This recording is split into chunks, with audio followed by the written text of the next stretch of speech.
when I made the Dukes of Hazzard, Warner Brothers said we wanted to have that real Super Troopers vibe. I said, stop right there.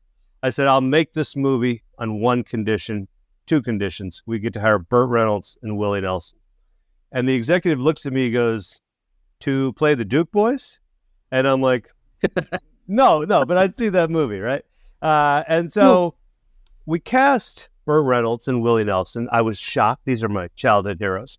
And then we cast Johnny Knoxville, Sean William Scott, Jessica Simpson, Joe Don Baker.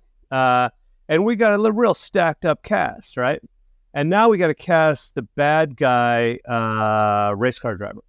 And I'm like, and I'm seeing comics perform auditions for this role. And I've seen James Roday do it, who is, forgive my French, a nobody at the time. But he kills the audition. He's hilarious. But this is like a big part in a big Hollywood movie. And the studio's like, who do you want for Billy Prickett? And I'm like, James Roday. And they're like, who? And I'm like, James Roday. And they're like, nah. We're going big. This is Warner Brothers, buddy. We're not going James Roday.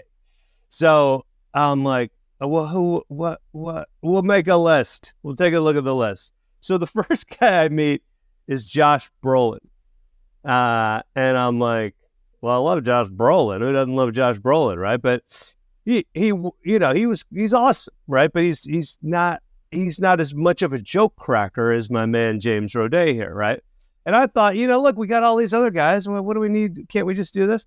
And luckily, in my opinion, even though I'd love to work with Josh Brolin, he said no. So I'm like, guess we're going to James Roday. Wow, I didn't see where that was. I thought for sure it was going to come down to the choice that you made. You set him up as your first choice. Yeah. And it was, Brolin was off doing like No Country for Old Men. Yeah. And he's like, I don't think I'm going to do the Dukes of Hazzard. And I'm like, okay, that's all right. So I soft sold him, but luckily he didn't go for it. And then they're like, what about McConaughey? And I'm like, all right. I mean, who can say no to McConaughey, right? So there I am in McConaughey's trailer in Malibu. He has 3 trailer homes that are connected in Malibu. And I go in there about 9:30 in the morning. He's like, you want a beer?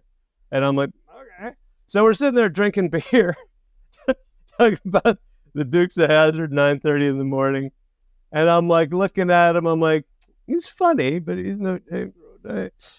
And McConaughey is like, I don't think I'm going to do your film, but I appreciate you coming out to Malibu. And I'm like, all right. So I go back and I'm like, I don't know, he doesn't want to do it. And so they're like, show us this James Roday again. And I show him this. I mean, it was a goofball audition, like full on comedy audition. And they're like, that's who you really want? I'm like, yeah. They're like, all right. I mean, we're not, we're selling the movie off Jessica Simpson anyway. So James Roday. I get him down to Baton Rouge, and it's a miracle. I thought showbiz miracle. And he walks in, and the first scene he's shooting is a really big scene with Burt Reynolds. And the scene is where Boss Hogg, as Burt Reynolds, comes to see his guy, Billy Prickett, and talk to him about the big race and how important it is to win this race. And James is a kind of a newer actor from a Hollywood perspective. You act in a ton of things, but this was like suddenly you were in a big Warner Brothers movie with Burt Reynolds. You want to tell the rest? Sure. I would give the additional context that I had found out that I had gotten the role roughly 48 hours before I was needed on set for the first day I was shooting. And I was sitting in traffic on the 405, and I actually thought my agent at the time was fucking. I thought he was pranking me because I hadn't heard anything about this movie since I auditioned probably. And I was like, well, clearly they're up against it, and maybe somebody fell out. I don't know. I don't care. You're going to Baton Rouge first thing in the morning. So it was one of those types of gigs. And I would also add that the first day I was supposed to shoot, they didn't get to my scene. And it wasn't the Burt scene. It was the scene where we run into the Duke boys out on a highway somewhere, and there's a little smack talk between Billy and Bo. And we ran out of time. And I remember going back to the hotel going, they have an opportunity to replace me now because I have not appeared on camera. And I didn't sleep that night. I was like, I think this is how big Hollywood movies work. I think they make these types of decisions, and then they tell me that they don't need my services, and I guess I'll get paid, but that's sometimes true. That's sometimes true. I don't think I'm going to be in this movie. So I was like, I had a sleepless night, and then the next morning it was like, nah, good. I had a call time, and so I show up, and I hadn't slept much, and now I have a real scene with a bunch of dialogue opposite Burt Reynolds.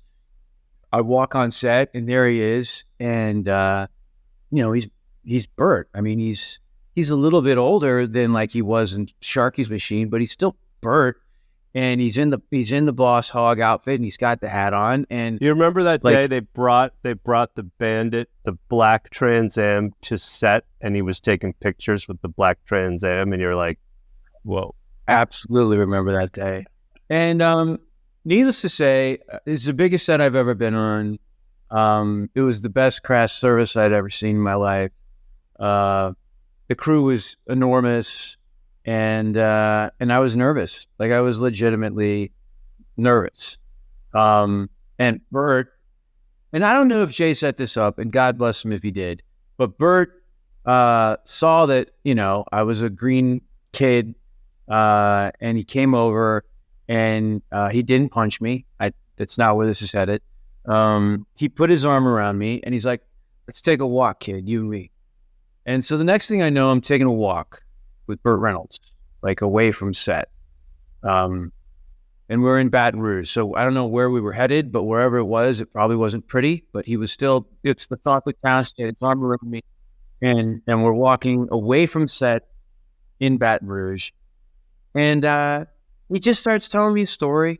He starts telling me a story about one of his earlier jobs, as an actor, and how he didn't know shit because he had mostly been a stuntman. And, it's really just about listening and being present, and it doesn't matter who else is watching or that there are cameras there, and that it's going to be great. He's giving me like a straight up, no frills, no bits, like veteran sage Yoda to like young Luke who doesn't even know where his lightsaber is, acting pep talk. And then he walks me back on set, and we shoot. Mustache Tales.